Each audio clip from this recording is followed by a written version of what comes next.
Hello दोस्तों, एक बार आपका फिर से स्वागत है मिस्टीरियस हॉरर स्टोरीज हिंदी में।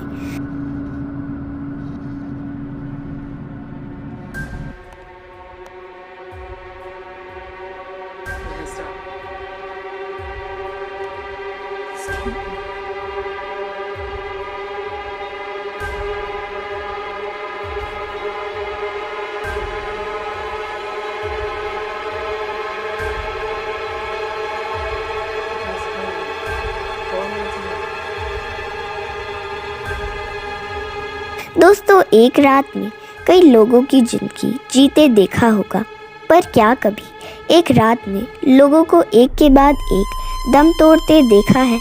यह कल्पना ही कितनी भयानक लगती है, जो लाशों और चीखों से भरी हो। किंतु दुनिया के इतिहास में ऐसी कई काली रातें दर्ज है जो मौत के नाम हो गई।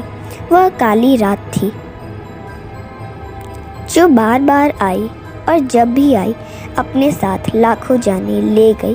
क्या बच्चे, क्या बूढ़े और क्या जवान, जिसने भी दिन का सूरज देखा, वह रात का चांद देखने से पहले ही दुनिया से अलविदा कर गए। इतिहास में उस भयानक घटना को द ब्लैक डेथ का नाम दिया गया, जिसने देखते ही देखते यूरोप की आधी आबादी को मौत की नींद सुला दिया और अफ्रीका में अपना कहर बरपाते हुए अचानक ख़त्म हो गया। किंतु हमारे लिए यह जानना जरूरी है कि आखिर क्या था ये ब्लैक डेथ, जिस आधुनिक यूरोप को आज हम देख पा रहे हैं। इसकी स्थिति 13वीं शताब्दी में अफ्रीका देशों से ज़्यादा अच्छी नहीं थी। यहाँ के लोगों के पास रोजगार के साधन सीमित थे और ज़्यादातर जनसंख्या खेती पर निर्भर थी। आर्थिक स्थिति लगभग एशियाई देशों के जैसी ही थी। जैसे तैसे करके यहाँ लोगों का गुजारा हो रहा था। शिक्षा का अभाव और स्वास्थ्य के प्रति चेतना न होने के कारण मेडिकल सुविधाओं पर काम नहीं किया गया था। नेचर डिजास्टर से निपटने के लिए यूरोप की जनता केवल ईश्वर पर निर्भर थी। वे चर्च जाते, प्रेयर करते, और यह काफ़ी नहीं होता तो तंत्र मंत्र का सहारा लेते, पर दवाओं से उनका सरोकार नहीं हुआ था। 1315 में यूरोप के मौसम में बदलाव आना शुरू हुआ, जिसका सीधा असर वहाँ की जनता के स्वास्थ्य पर हुआ। इसी का दूसरा बुरा असर खेती पर भी हो रहा था। देश में आबादी लगातार बढ़ रही थी। कुछ ही समय में यहाँ खाद्यान्न संकट पैदा हो गया। मौसम के बदलाव के कारण जिस समय बारिश नहीं होनी चाहिए, उस वक्त भीषण बारिश हुई, ओले गिरे और फसलें खराब हो गई। सर्दियों का मौसम एक बार आया तो फिर लंबे समय तक नहीं गया, जिससे धीरे धीरे धरती बंजर होने लगी। ऐसा वक्त भी आया जब अनाज की कीमत 300 गुना बढ़ गई। पुरुष अपने भूखे बच्चों के लिए हिंसा पर उतर आए। अनाज का एक बोरा पाने के लिए लोग एक दूसरे का खून बहाने तक के लिए तैयार थे। जो असहाय थे पर भूखमरी से मर रहे थे। इस तबाही से उभरने में यूरोप को कम से कम 50 साल लगने वाले थे। जनता ने साहस दिखाया और इन भीषण परिस्थितियों से निकलने की कोशिश जारी रखी। धीरे धीरे साल गुजरने लगे और सब कुछ पटरी पर आ रहा था, पर तब कोई नहीं जानता था कि इससे भी बड़ी तबाही उनका इंतज़ार कर रही है। साल 1347 में महीना अक्टूबर, तारीख इतिहास में दर्ज नहीं है, पर फिर भी ना भूलने वाला दिन जरूर है।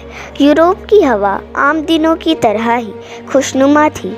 लोग अपने रोज़मर्रा के कामों में लगे थे। जिंदगी फिर से पटरी पर दौड़ने की तैयारी कर रही थी। वहीं कुछ लोगों को इंतज़ार था अपनों के आने का। इसी इंतज़ार के साथ लोग सिसिली बंदरगाह पर खड़े हुए थे।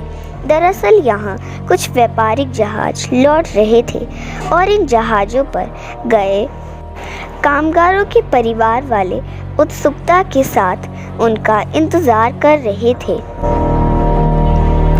सुबह होते होते तक जहाज बंदरगाह के तट पर आने लगे। एक के बाद एक आधा दर्जन जहाज जमा हो गए। लोग उत्सुकता पूर्वक जहाज़ों के दरवाजों को ताक रहे थे, पर उस ओर से कोई हलचल नहीं हुई। काफ़ी देर तक जहाज से कोई नहीं उतरा। भीड़ में से किसी ने हिम्मत करके जहाज पर कदम रखा। वहाँ का नज़ारा खौफनाक था। जहाज पर हर तरफ लाशें ही लाशें थीं। इन लाशों के ढेर के नीचे कुछ जिंदा लोग अब भी आखिरी सांसें गिन रहे थे। किसी को कुछ समझ में नहीं आ रहा था। सभी ने एक एक करके लाशें नीचे उतारी। जिंदा बचे हुए लोगों को राहत शिविरों में लाया गया। हर तरफ चीख पुकार मच गई। किसी को समझ में नहीं आ रहा था कि आखिर हुआ क्या है। लोगों के शरीर धीरे धीरे काले पड़ रहे थे। जिसे जो समझ में आया वह कोशिश करने लगा। लाशों को एक साथ जमा किया। उन्हें दफनाने के लिए जमीन की खुदाई शुरू हुई। इस काम में सुबह से शाम हो गई। पूरा शहर बेहाल था। लोग थक कर दुखी मन के साथ बैठे हुए थे कि कुछ ही देर में कुछ और लोगों की तबीयत खराब होने की सूचना मिली।